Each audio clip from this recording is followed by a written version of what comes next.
The story revolves around Seth, a socially awkward man who lives alone. In the first scene, we see him waking up in bed and getting ready for work. Seth is a severely introverted man who works at an animal control center. His job is to take care of the animals that are kept in the center. Apart from being a socially distant person, Seth loves his work and he is very attached to his animal buddies.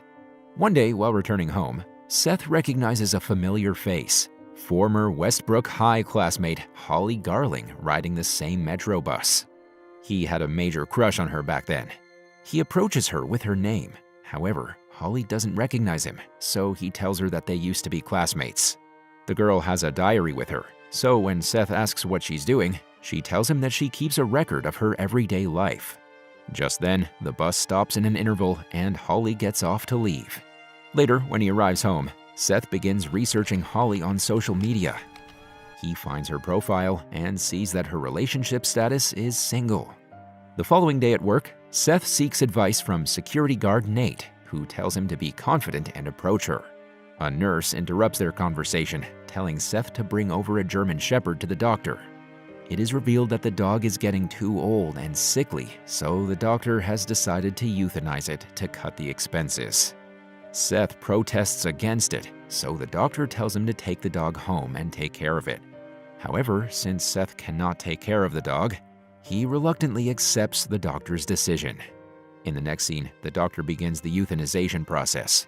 He injects the poor animal with a lethal substance, and soon it stops breathing. Seth feels guilty, but he's unable to do anything.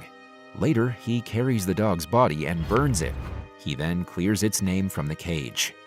While he's doing so, Seth notices a mysterious back room and goes inside out of curiosity.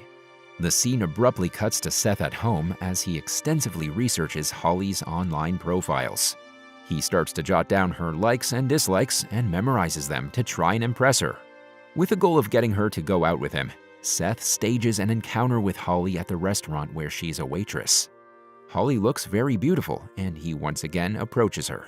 However, Holly doesn't recognize him, so Seth reminds her that they met on the bus the other day and they used to be classmates. Seth then invites her to her favorite singer's concert, but Holly grows uncomfortable and dismisses him. She is weirded out by the fact that he knows too much about her. Later, when she's returning home, Holly senses that someone is following her. It is, of course, Seth. When she arrives there, she tells her friend Claire that someone was following her. However, Claire thinks her friend is only bluffing. A while after, Holly gets a phone call from her drunken ex-boyfriend Eric, who tells her that he misses her.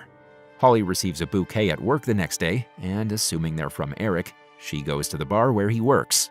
But to her surprise, he tells her that it is not from him. Confused, Holly goes out to smoke, and this is when she's approached by Seth, who has been following her. He confronts her, revealing that he was the one who sent the flowers. Holly thinks he's a psychopath and asks him to leave her alone.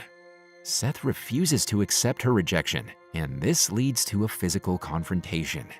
Fortunately, Eric arrives in the nick of time and throws Seth out of the bar. But the obsessed man is able to recover Holly's dropped writing journal following the altercation. He then spends the next several days reading the journal. One day at work, Seth goes back to the trapdoor leading to a room that he had discovered a couple of days ago. The room is in an abandoned wing of the animal shelter, where he sets about constructing a steel cage. He brings out the equipment and takes help from the internet to build the cage. The loner psychopath sure has something very wicked planned in his mind. Next, he steals some sedatives from the medical room. When he returns home, he injects himself with one to try and see whether it works on humans. Soon after, he falls unconscious on the bed. The following day, when he's back to normal health, Seth follows Holly home and breaks into her room. He uses the same sedative to subdue her. He then kidnaps her and puts her in a box. Next, the psychopath brings over the box to the animal center. He is noticed by security guard Nate, who asks him what's inside the box. But Seth manages to divert the guard's attention to something else as he drags the box containing Holly to the mysterious trapdoor. He then imprisons her in the cage, which he had been building in that secret room. A while later, Holly finally snaps out of the sedatives, and finds herself locked inside an animal cage. She is freaked out and screams for help. She tries to escape, but only ends up breaking her nails. Since the room is in the basement and animals are continuously barking in the center, nobody can hear her. Soon after, Seth arrives there and gives her a small pot to use for the toilet. Holly is shocked to see him and begs him to let her out. Seth tells her that he's only doing this for her good and leaves her alone there. Holly spends the whole day alone. The next day, Seth checks on her and gives her some food and water. He then once again leaves her alone despite her protests. Holly adjusts to her period of captivity by talking to herself in the form of her imaginary former roommate, Claire. Later, when she uses the toiletry pot, a rat runs over to her side. Initially, she freaks out, but then she grabs the animal and kills it with her bare hand. The next time Seth visits her, Holly asks him if he will kill her. The psychopath tells her that he won't, and he continues to say that he's only imprisoning her for her betterment. Seth informs Holly that he fell in love with her the first time he saw her, and now that he finally has her, he will not let her go. When the psychopath leaves the basement, he comes across Nate, who asks him what he's doing in the basement. Seth manages to lie this time as well, telling his coworker that he was there to check on some maintenance issues. Through reading Holly's journal, Seth learns that Eric had slept with Claire. Holly angrily confronted her about it during a car ride. In a fit of rage, she continued accelerating the car until they were hit by a truck. Although injured, Claire survived, but Holly fatally stabbed her with a glass shard. Claire's death was attributed to the crash. After this incident, though, Holly had been hallucinating her and talking with her. Since then, Holly had committed a series of gruesome murders and written about them in her journal. This is why Seth has found a purpose in life by preventing Holly from hurting anyone else. The next day, he eventually confronts Holly about the murders. In response, she tells him that these are only fictional stories that aren't true. However, Seth reveals that he went to the police station to check how Claire died. He found out that it was the same way Holly had mentioned in her journal. Additionally, he reveals that he had been following her for some time and had discovered how she became a serial killer after getting her first taste of blood with Claire. It is also revealed that Holly had killed one guy by choking him and another by burning him. Seth tells Holly that she is a psychopath serial killer, and this is the reason why he had kidnapped and locked her in the cage. After saying this, Seth leaves her alone again. Over the next several days, they engage in psychological mind games against each other as Holly begins to slip details to draw Seth in. He maintains that Holly committed the other murders out of guilt for not being caught over Claire, but Holly counters that she kills simply for pleasure.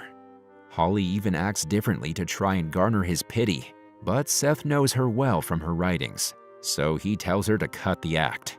She then starts banging her head in the steel cage and tells him that if she dies there, Seth will be caught and will never be able to get out of this mess.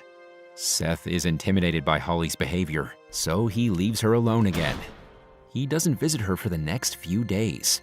When he finally returns, Holly asks him for something to eat, but Seth tells her that he's torturing her by not giving her any food because of how she acted a few days ago. However, Seth eventually decides to get her food after she manages to manipulate him in a sweet voice. While Seth gets out of the basement, a suspicious Nate follows him and discovers Holly. However, she deliberately distracts Nate so that Seth, who has returned with food, has time to overpower him. At Holly's manipulation and much urging, Seth smashes Nate's skull with a cinder block. The poor security guard falls dead on the floor. Holly then creepily laughs, telling Seth that now she has made him just like her, a murderer. Seth starts freaking out, having realized what he has done under her influence. Holly then instructs him on how to dump a dead body. She tells him to remove the teeth first, as this way the body cannot be identified, and tells him to cut it into small pieces and feed them to the dogs in the center. Seth follows her instructions and burns the rest of the body. He also removes his fingerprints from everywhere. However, the disappearance of his coworker doesn't go unnoticed by the police.